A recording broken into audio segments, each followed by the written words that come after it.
Bine v-am găsit, dragii mei din Zodia Rac, oriunde v-ați afla. Tuturor bine ați venit pe canalul meu, Tarot Flori de Loto. Eu sunt Nina și ca de obicei mă bucur să vă am alături. Vă mulțumesc tare mult pentru comentariile frumoase, pentru sugestii, pentru like-uri, dar mai ales pentru prezența voastră la fiecare lectură. Azi voi face o lectură generală, fără limită de timp, pe care o puteți viziona oricând doriți sau când apare în viața voastră. Desigur, această lectură o puteți completa cu vizionând celelalte lecturi ale celorlalte zodii care pot reprezenta pentru voi ascendentul, luna sau Venus și de unde voi puteți obține informații suplimentare. Așa că haideți, dragilor, să vedem ce mesaje, sfaturi, energii vin pentru următoarea perioadă pentru dragii mei din Zodia Rac, în funcție de cum simt, cum gândesc sau ce își doresc. Mesaje, energii, sfaturi pentru Zodia Rac în următoarea perioadă, în funcție de ce își doresc, ce simt și ce gândesc.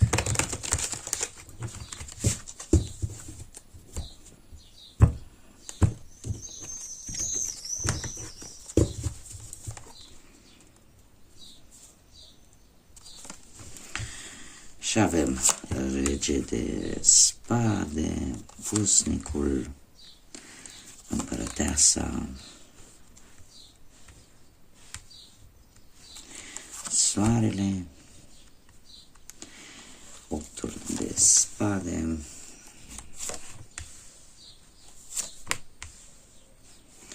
avem Doiul de monede, Asul de monede, Îndrăgostiții, Treiul de bâte și 7 de spade.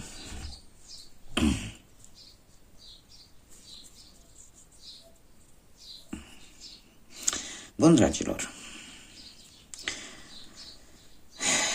nu știu dacă pentru unii poate rezona o zodie de aer, Gemen, Balanță, Vărsător, care are ceva de văzut cu anumite situații din trecutul vostru apropiat.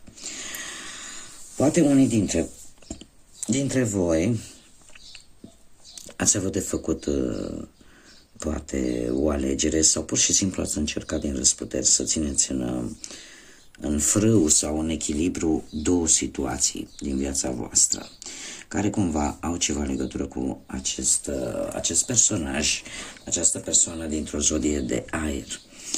Ce aș putea să spun? Este o persoană destul de rațională, o persoană care de obicei este foarte dură, foarte autoritară, o persoană care aparent nu are inimă, da? Sau are o inimă de gheață, pentru că nu-și arată sentimentele.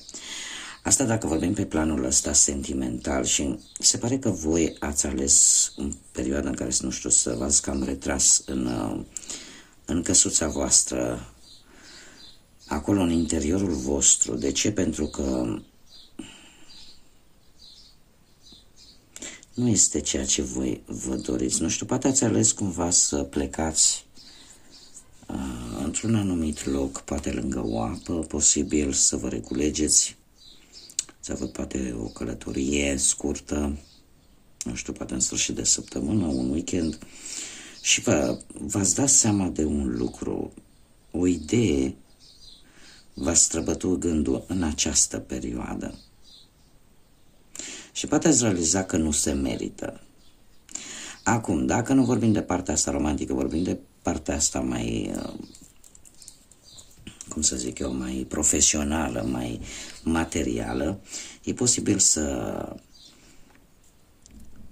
fie avut de-a face poate cu vreo instituție a statului sau cu cineva care lucrează într-o instituție a statului, și în condițiile în care voi ați încercat să țineți în echilibru anumite situații legate de acest aspect, ați reușit cumva printr-o profundă gândire cu acest as de monede, ori v-a venit așa niște bănuți într-o manieră foarte neașteptată și oarecum a salvat situația. De ce? Pentru că avem împărăteasa la situația actuală din acest moment și de asemenea îndrăgostiții. Ce să faci? Că uite, avem, poate ați în acest moment vreți să investiți un pic mai mult în aspectul vostru exterior, nu știu, să vă schimbați poate modul în care vă îmbrăcați sau să vă cumpărați, să vă renoiți garderoba sau să aveți mai multă grijă de voi ca și aspect fizic, în sensul că poate, nu știu, schimbați coafura la doamne sau la domn, schimbați tunsoarea, vă luați ceva care să vă placă, ceva care să vă facă să vă simțiți mai bine. Dacă nu vorbim de acest lucru, putem vorbi de o situație în care unii dintre voi, într-adevăr, se pot îndrăgosti, pot avea pe cineva care să-i facă să se simtă deosebit, să-i facă să se simtă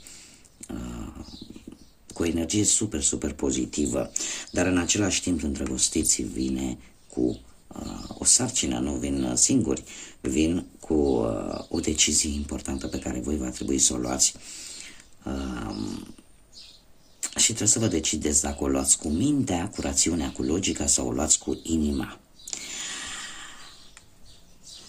Din ce observ aici, decizia pe care voi o veți lua în acest moment, normal îndrăgostiții, îmi vorbește foarte mult de o decizie care trebuie să o luați între două persoane, între două relații sau între două situații. Și pe care voi ar trebui cumva, cum să zic eu,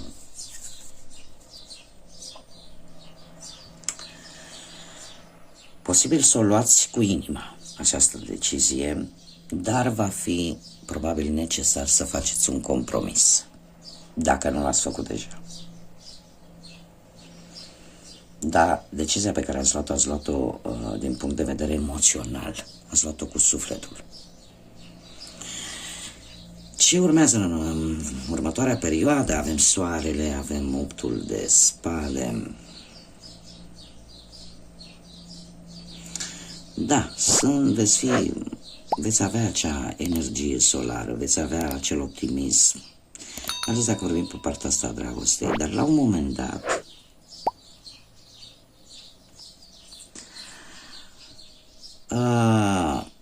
veți avea un moment în care vă veți bloca cu acest opt de spade. În ce sens? Vă veți face tot felul de scenarii. Tot felul de scenarii care e posibil să nu aibă nimic de văzut cu realitatea.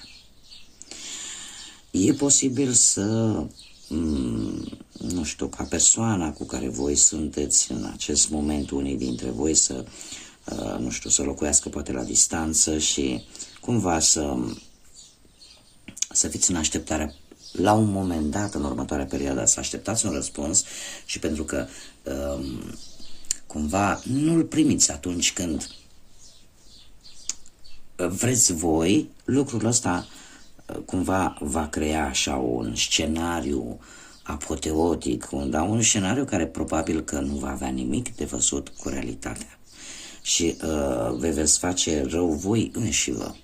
De ce? Pentru că avem un 7 de spade și un 8 de spade. 7 de spade care în mod normal ne vorbește despre trădare, despre acele gânduri în care dacă mă înșală, dacă mă trădează, dacă... Și toate lucrurile astea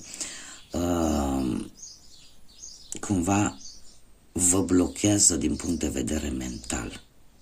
Pentru că optul de spade despre asta vorbește, de un blocaj mental care de multe ori nu are de văzut nimic cu realitatea.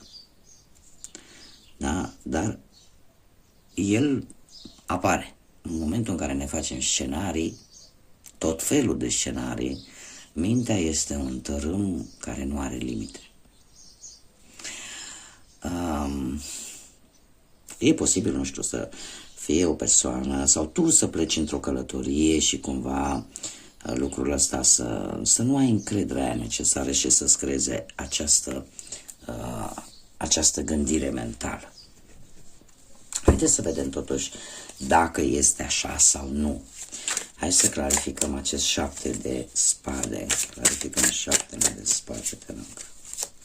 Dacă într-adevăr vă minte sau nu.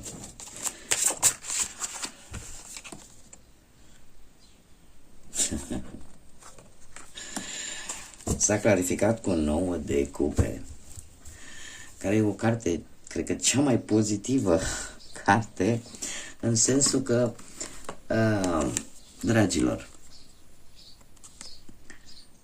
această carte anunță fericire, anunță cam pe toate aspectele vieții lucruri foarte pozitive și un progres. Eu aș spune, din ce îmi spun mie cărțile, că cumva vă veți face rău singuri. Da?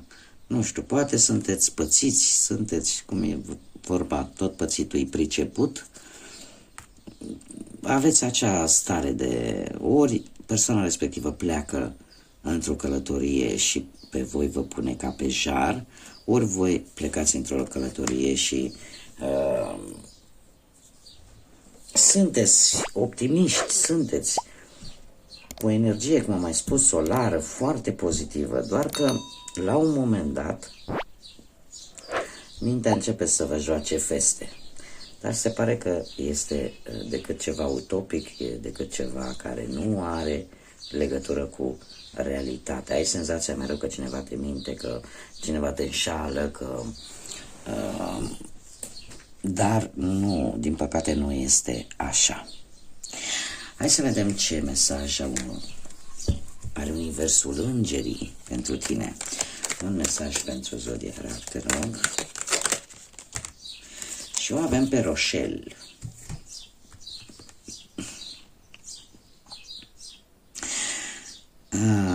Dacă onorezi și îți urmezi sfatul inimii, vei găsi prosperitatea în foarte puțin timp.